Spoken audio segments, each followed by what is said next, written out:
Yang dipersiapkan ketika menjadi seorang petugas komentator dalam perayaan misa yaitu yang pertama yaitu kita harus mempersiapkan hati kita, dan selanjutnya kita harus mengetahui tema apa yang akan kita lakukan pada saat misa itu, karena itu berhubungan dengan dress code yang akan kita kenakan. Untuk selanjutnya, untuk lebih memudahkan kita dalam hal menyampaikan komentar, sebaiknya teks atau kata-kata yang akan kita sampaikan itu ditulis atau dicatat dalam sebuah kertas. Dan yang paling penting, kita harus berlatih terlebih dahulu dengan apa yang akan kita sampaikan, supaya intonasi atau nada-nada yang akan kita berikan atau jelaskan itu bisa tersampaikan. Dan perasaan saya ketika menjadi seorang komentator, pertama yaitu deg-degan. Tapi saya bahagia karena bisa ikut berpartisipasi dalam hal melayani Tuhan. Terima kasih atas kesempatan yang sudah diberikan kepada saya untuk tetap terus belajar menjadi seorang komentator. Berkah dalam. Seperti biasanya, semua hal tentu harus dipersiapkan. Lebih untuk mempersiapkan diri untuk mempersembahkan misa. Persiapan yang penting ya tentu persiapan pertama-tama fisik. Fisik sedapat mungkin bersih, teratur, dan juga bukan seperti orang baru tidur. Yang kedua, persiapan batin. Nah, ini yang justru lebih penting karena disinilah kita akan membawakan, boleh dikatakan, sabda Kristus dan korban Kristus sendiri. Jadi yang penting justru harus tenang dan juga ya berusaha untuk dapat menyelami apa yang akan nantinya didoakan atau dibicarakan di dalam khotbah. Maka juga penting bahan-bahan yang diperlukan antara lain buku-buku, dan nanti supaya waktu merayakan misa tidak mencari-cari halamannya dan seterusnya. Lalu kemudian tentunya juga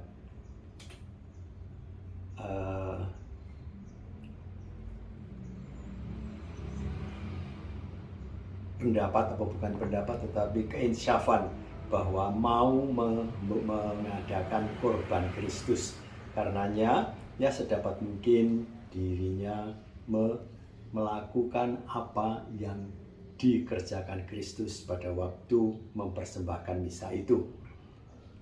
Juga harapan tentunya apa yang dikhotbahkan itu dapat dikenal atau dimengerti, diterima oleh umat yang mendengarkan. Dan di dalam perayaan Ekaristi tentu juga harus berusaha supaya cukup hormat dan dengan suara yang jelas, supaya dapat ditangkap apa yang didoakan, apa yang dibicarakan. Lalu kemudian berharap tentunya orang-orang yang setelah misa mendapatkan sebuah bekal, mendapatkan kekuatan untuk menjalani hidupnya.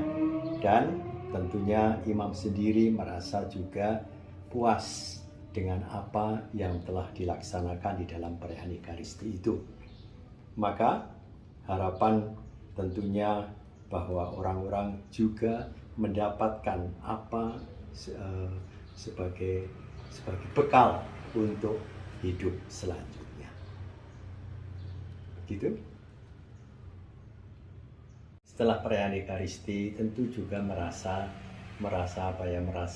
senang, merasa ringan karena baru memberikan atau menyampaikan sabda Kristus dan merayakan Ekaristi Kudus, menerima komunion kudus. Tentu di situ imam sungguh-sungguh merasa suatu kepuasan.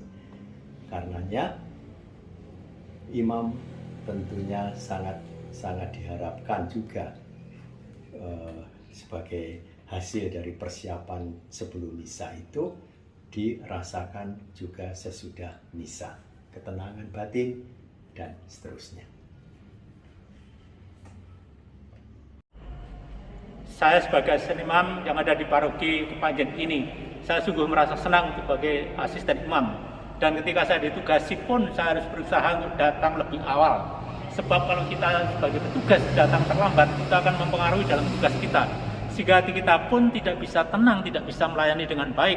Oleh karena itu sebagai asisten imam, harus selalu berusaha dengan sebaik-baiknya untuk datang lebih awal.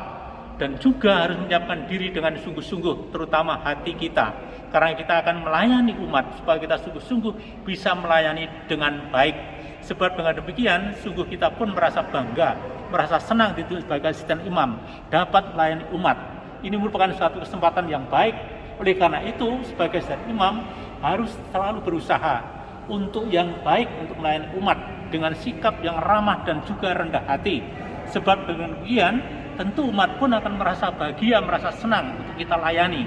Oleh karena itu sebagai asisten imam, hendaklah kita selalu menunjukkan sikap yang baik terhadap siapapun, dimanapun kita berada.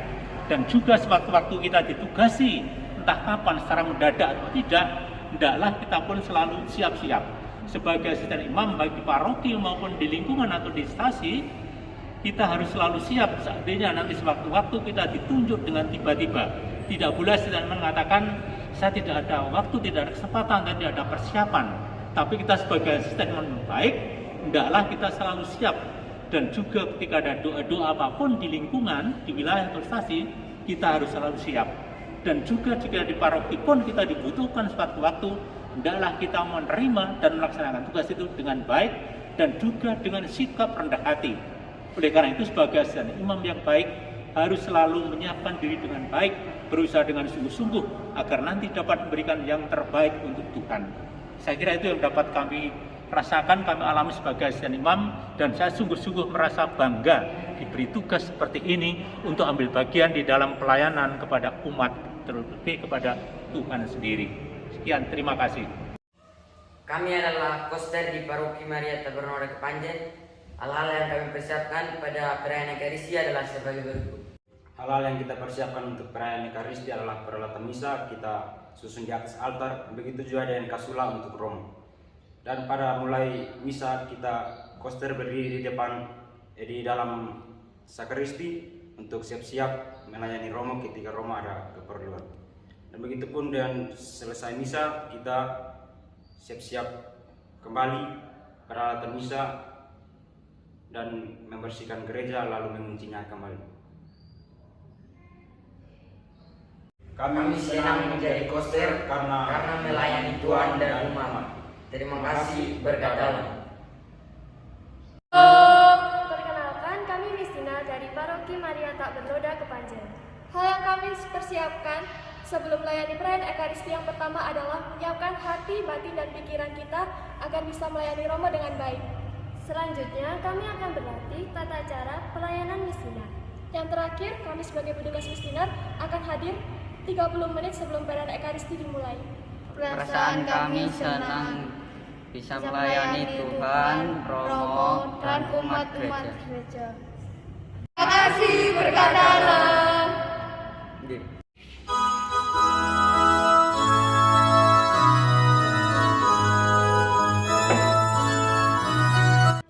Saya adalah salah satu organis di Paroki Maria Tabernaura Kepanjen. Hal-hal yang saya lakukan sebelum mengiringi sebuah perayaan Ekaristi yaitu melihat kembali teks-teks lagu yang telah ditentukan untuk perayaan Ekaristi, dan salah satu hal yang harus dilakukan yaitu berlatih kor bersama agar tidak terjadi kesalahan atau hal-hal yang tidak diinginkan saat perayaan Ekaristi berlangsung. Saya senang menjadi organis di paroki karena bisa membantu mengiringi kor dalam sebuah misa. Terima kasih, berkat dalam. Saya ditunjuk sebagai dirigen. Yang pertama, pastikan hati saya harus terima dengan penuh rasa syukur dan terima kasih. Karena sebagai dirigen, saya harus merasa bahwa itu tugas pelayanan yang harus saya lakukan. karena merasa itu penuh syukur, terima kasih, merasa itu pelayanan kepada Tuhan, maka saya harus mempersiapkan diri sebaik mungkin jauh sebelumnya. Bisa-bisa kalau misa harian itu 1 bulan sebelumnya. Saya harus mempersiapkan diri dengan persiapan lagu. Kalau lagu kita pakai lagu yang dari puji syukur, kita memakai saran-saran dari puji syukur yang dikeluarkan oleh liturgi KBI. Pastikan bahwa lagu yang kita pilih harus sesuai dengan tema bacaan hari itu. Ya, kalau sudah memilih lagu, saya harus membuat jadwal untuk latihan. Setelah buat jadwal latihan, saya pastikan koordinasi dengan yang main organis. Ya, saya harus mengundang teman-teman anggota KOR. Itu saja untuk persiapannya. Terima kasih, Romo. Perasaan saya sebagai dirigen, saya senang, saya bahagia, sehingga saya melakukan dengan penuh sukacita. Hal-hal yang harus saya persiapkan untuk menjadi pemazmur, ya, yang pertama saya harus mempersiapkan hati saya untuk mempersiapkan mazmur dengan baik, dan kedua saya harus mencari tahu dulu apa mazmur yang harus saya bawakan nanti.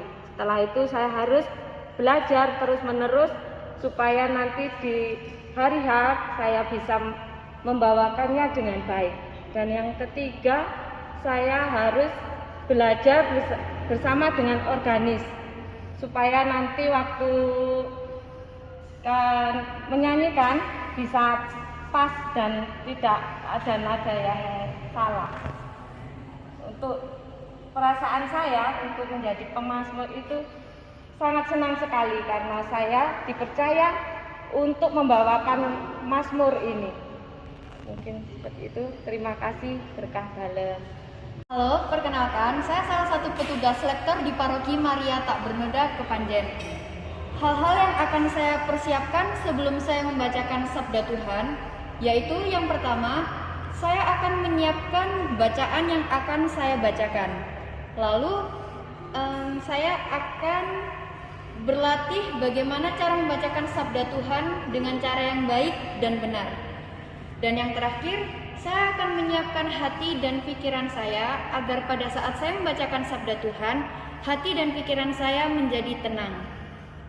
Lalu setelah saya membacakan Sabda Tuhan, hal yang saya rasakan, saya merasa bangga dan saya merasa senang karena bisa menjadi salah satu petugas lektor dan membawakan Sabda Tuhan. Terima kasih, berkah dalam. Halo, perkenalkan saya petugas doa umat dari Paroki Maria Tak Bernoda, Kepanjen. Hal yang saya persiapkan sebelum bertugas adalah yang pertama, saya mencari doa-doa yang akan dibacakan pada minggu itu. Selanjutnya, saya akan melatih untuk membaca doa-doa tersebut. Dan yang terakhir, saya maju dengan tenang dan membacakannya dengan lantang. Hal yang saya rasakan yaitu saya merasa senang karena bisa membacakan doa-doa tersebut. Terima kasih, berkah dalam. Perkenalkan, saya petugas pembawa persembahan. Sebelum persembahan dibawakan ke depan altar, terlebih dahulu saya menyiapkan persembahan di depan pintu gereja. Begitu doa umat mulai, saya ke belakang untuk mengambil persembahan dan membawanya ke depan dengan langkah yang sopan. Sampai di depan altar, saya harus menghormat. Habis itu saya menetapkan persembahan di meja yang telah disediakan. Mengenai perasaan saya membawa persembahan, saya merasa bersyukur karena bisa mempersembahkan hasil karya-karya kami umat Kepanjen untuk dipersembahkan kepada Tuhan. Demikian berkah dalam. Ketika kita ditunjuk untuk menjadi seorang dekorasi gereja, yang perlu kita siapkan yang pertama adalah hati. Hati di mana kita mau melayani Tuhan, dan di mana ketika altar yang kita dekorasi itu kita menunjukkan bahwa cinta kita kepada Tuhan. Jadi yang perlu dipersiapkan selain untuk bunga, kain-kain, ataupun yang lainnya, kita persiapkan dari hati bahwa aku ini akan melayani Tuhan. Bukan kita ini pintar, tapi aku ini mau melayani Tuhan. Untuk siapa? Untuk Tuhan dan untuk umat. Jadi yang kita persiapkan, kita melihat apa yang terbaik dari altar ini, apa yang kita persembahkan untuk Tuhan. Jadi kita lihat yang cocok bunga apa. Jadi jangan sembarang bunga, sembarang daun, sembarang kain yang kita akan pasang. Mendekor pun juga ditentukan dengan warna tema liturgi. Tema-tema liturgi yang seperti ada di gereja pada saat ini, contohnya masa Prapaskah. Pada saat masa Prapaskah, dekor gereja itu harus sederhana, bahkan tidak ada daun atau bunga sama sekali kecuali di masa Prapaskah yang keempat. Peletakan lilin, bunga-bunga, daun, taplak meja pun juga harus tidak boleh yang meriah. Saya selama ini sangat senang melayani Tuhan dengan mendekor gereja. Karena pada saat kita datang ke gereja, ketika kita membuat tanda salib pertama masuk gereja, yang dilihat pasti salib lalu dekorasi gereja. Kalau dari awal dekorasi gerejanya sudah tidak menarik, pasti juga akan mengganggu pandangan kita, mengganggu fokus kita. Dekor pun kalau terlalu meriah dan terlalu heboh juga akan mengganggu pandangan kita. Tujuan kita ke gereja memang untuk berdoa, untuk bersekutu dengan Tuhan. Tapi dekor bukanlah segala-galanya. Kalaupun dekor yang sudah kita rancangkan menarik buat Tuhan, menarik buat umat yang melihat, pasti itu akan ada kesatuan hati untuk berdoa, untuk Tuhan dan untuk semua yang ada di gereja. Mari kita melayani Tuhan bukan dengan hal yang besar, tapi mulai dari hal yang terkecil dengan misalkan mendekor gereja atau memberikan diri kita untuk gereja. Terima kasih, Tuhan Yesus memberkati.